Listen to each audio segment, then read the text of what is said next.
Namloze Vennootschap de Bouwploeg.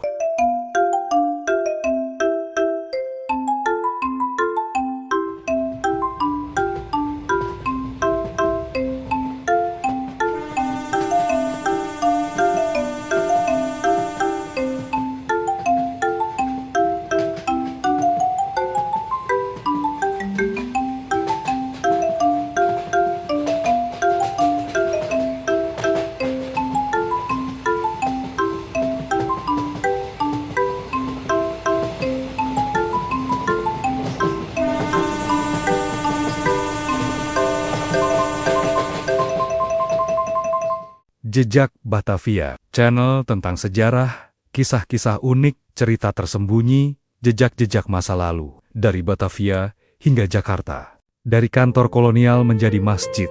Jejak panjang Masjid Cut Mutia, di tengah hiruk-pikuk Menteng, berdiri sebuah bangunan tua berwarna putih dengan bentuk yang membuat banyak orang bingung. Sekilas, ia tampak bukan masjid, tidak ada menara besar, tidak ada kubah bawang khas Timur Tengah seperti yang umum kita lihat hari ini. Karena itulah banyak orang menyebutnya masjid tanpa kubah.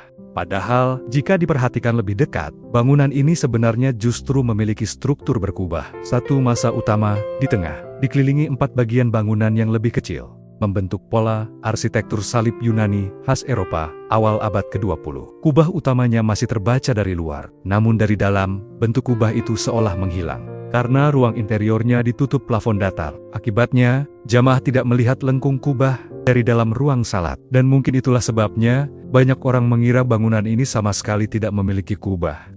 Padahal sebenarnya, kubahnya tetap ada. Hanya saja tersembunyi. Dan semakin saya mempelajari bangunan ini, tampaknya, kubah tersebut memang sejak awal lebih bersifat visual arsitektural daripada kubah struktural besar seperti pada masjid-masjid modern. Dan seperti sejarah Jakarta sendiri, bangunan ini juga mengalami banyak perubahan identitas. Karena sebelum menjadi masjid, tempat ini pernah menjadi kantor kolonial, kantor pemerintahan, hingga gedung politik negara. 1910 sampai 1912.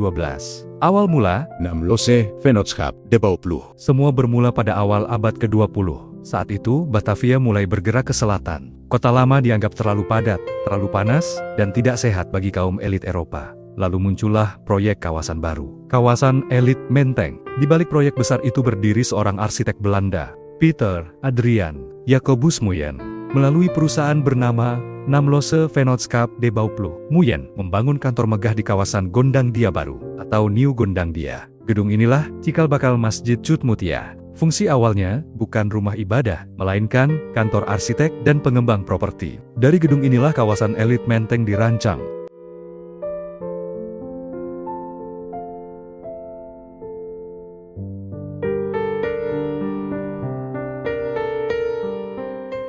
Arti kata Bouwploeg sendiri adalah tim konstruksi. 1912 sampai 1941, masa administrasi kolonial. Seiring waktu, pengaruh NVD Bouwploeg mulai melemah. Bangunan kemudian dipakai untuk berbagai fungsi administrasi kolonial. Disinilah sejarah mulai kabur. Ada sumber yang menyebut bangunan ini difungsikan sebagai kantor pos, kemudian digunakan oleh jawatan kereta api. Setelahnya digunakan oleh perusahaan air minum. Tetapi, banyak arsip tidak menjelaskan tahun penggunaannya secara pasti. Yang jelas, gedung ini tetap menjadi bagian penting dari birokrasi kolonial di Batavia. 1942 sampai 1945, masa pendudukan Jepang. Ketika Jepang mengambil alih Hindia Belanda tahun 1942. Fungsi bangunan kembali berubah. Gedung ini dipakai administrasi militer Jepang. Beberapa sumber menyebut unsur Kempeitai dan Angkatan Laut Jepang pernah menggunakan tempat ini. Menteng yang dulu kawasan elit kolonial Belanda, di masa itu, berada di bawah pengawasan militer Jepang.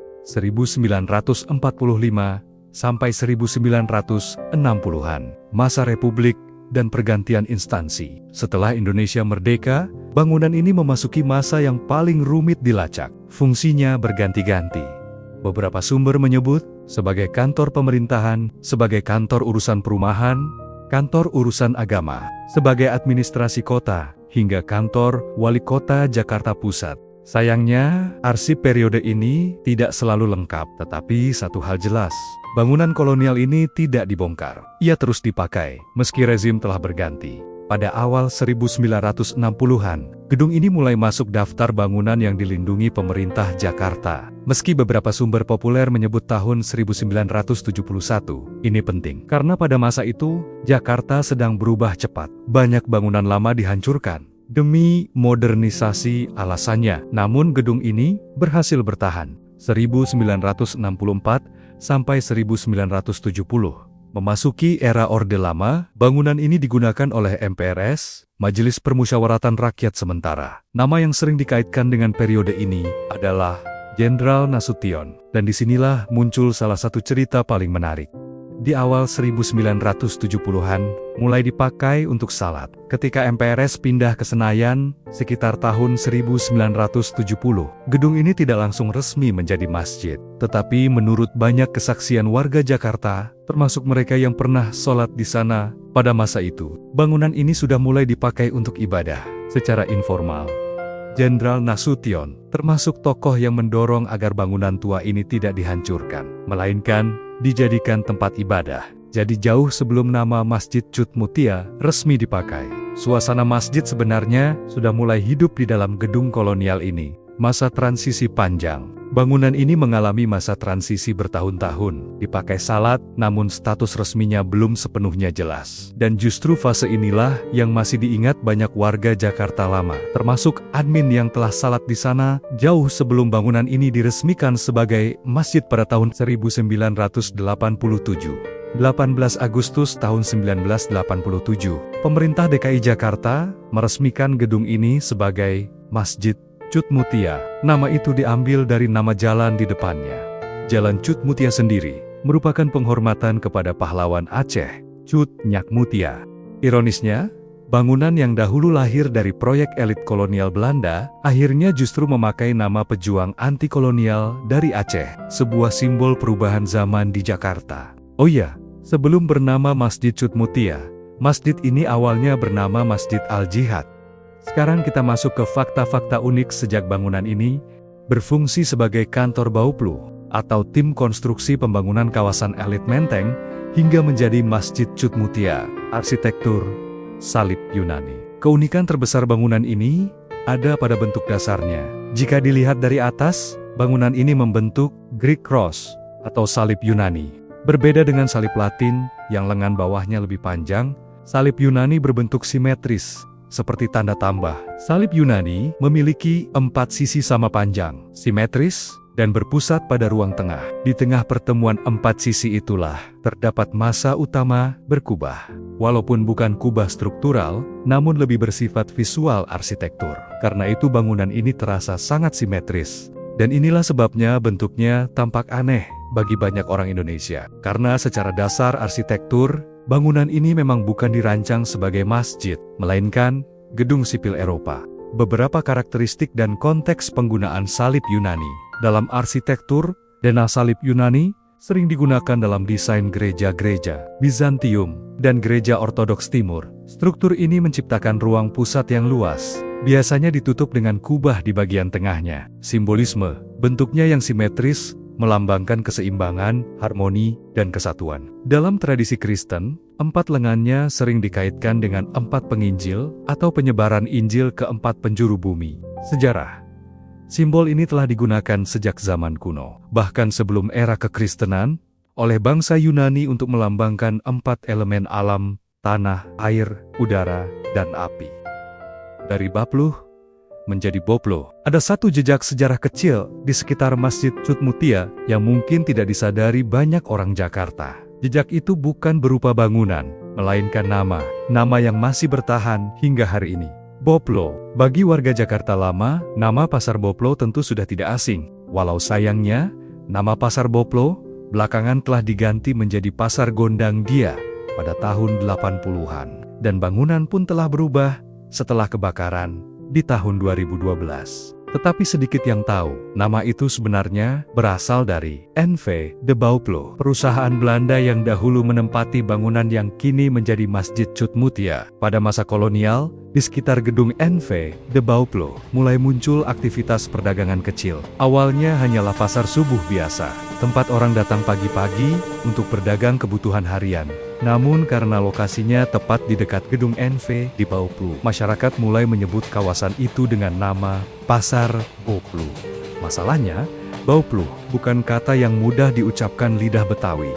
Pengucapan Belandanya pun cukup rumit. Lama-kelamaan, kata Bauplu berubah bunyi menjadi Boplo, dan nama itu akhirnya melekat. Anjir, orang ngakunya orang Boplo. Bauplu bukan Boplo. Bahkan jauh lebih terkenal daripada nama aslinya. Ini sebenarnya fenomena yang sangat khas Jakarta. Banyak nama tempat di Batavia berubah karena penyesuaian lidah lokal. Nama Belanda yang sulit diucapkan, disederhanakan oleh warga, menjadi nama baru yang lebih akrab. Dan kadang, nama hasil salah dengar itu justru bertahan puluhan tahun, bahkan ratusan tahun. Maka, tanpa sadar, setiap kali orang menyebut Pasar Boplo, mereka sebenarnya sedang menyebut sisa jejak. NV de Bauplo, sebuah nama perusahaan Belanda dari awal abad ke-20, yang kini nyaris terlupakan sejarahnya. Namun, gemanya masih hidup di Jakarta sampai hari ini. Pada episode lain Jejak Batavia, kita akan bahas kuliner-kuliner legendaris di sekitar Pasar Boplo, seperti dua gado-gado legendaris, Cemara dan Boplo, roti lau, kopi langganan Pak Harto, dan juga gudeg legendaris, langganan pejabat termasuk keluarga Cendana dan Megawati. Itu akan menjadi episode tersendiri di Jejak Batavia, karena bahasannya cukup panjang. Keunikan bangunan ini setelah difungsikan sebagai masjid. Masjid Cut Mutia adalah masjid yang terletak di Jalan Cut Mutia, nomor 1, Menteng, Jakarta Pusat. Masjid ini memiliki keunikan tersendiri dan kemungkinan tidak terdapat di masjid-masjid lainnya. Salah satu keunikannya, mimbar dari masjid ini diletakkan di samping kiri dari saf sholat, tidak seperti lazimnya masjid. Selain itu, posisi safnya juga miring 15 derajat ke kanan terhadap bangunan masjidnya sendiri, karena bangunan masjid tidak tepat mengarah kiblat. Hal ini wajar, sebab memang awalnya bangunan ini bukan diperuntukkan sebagai masjid. Penghilangan tangga tengah, rehabilitasi tahun 80-an. Pada era tahun 80-an, Tommy Soeharto melakukan rehabilitasi sebagian bangunan ex de Bauplu ini agar lebih layak menjadi masjid. Poin utama renovasi saat itu adalah ditiadakannya tangga yang berada di tengah ruangan. Hal itu dilakukan agar ruangan salat menjadi luas dan saf tidak terpotong. Setelah ikut salat zuhur berjamaah di masjid ini, saya memilih duduk sejenak di taman kecil di depannya, ditemani secangkir kopi hitam dan sebatang kretek legendaris tentunya. Hari ini orang mengenalnya sebagai Taman Cut Mutia. Pepohonan bergerak pelan tertiup angin siang Jakarta. Kendaraan melintas tanpa henti, dan di hadapan saya berdiri bangunan tua bekas NV de Bauplu dengan segala ketenangan dan sejarah panjangnya.